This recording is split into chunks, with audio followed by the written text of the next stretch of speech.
Kinatuwaan, SB19 Pablo nag-finger heart sa mga fans pero bigla din agad ito nahiya. 18 kinilig. Napuno nga ng kilig ang mga puso ng mga 18 lalo na ang mismong may-ari ng video dahil maswerte nitong nakuna ng video ang mabait na si Pau na nakatingin or nakatapat mismo sa kanyang phone sabay finger heart sa lahat.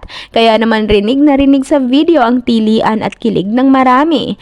Pansin nga sa video kung gaano nga ka-cute ng mahiya bigla si Pinuno nang marinig nito ang hiyawan ng kanyang mga mapagmahal na taga-suporta sa labas na matyagang tinapos ang kanilang performance. Ayon naman sa iba, sadya daw talagang napaka-cute ng kanilang bias dahil pahanggang ngayon ay tila hindi pa rin daw ito sanay na marami na itong mga fans na nakapaligid sa kanya. Komento naman ng isa, kahit mukha daw itong masungit at mahiyain ay gwapo pa rin umano ang mukha at bungis-ngis din daw ito. Narito ang pasilip video, panoorin.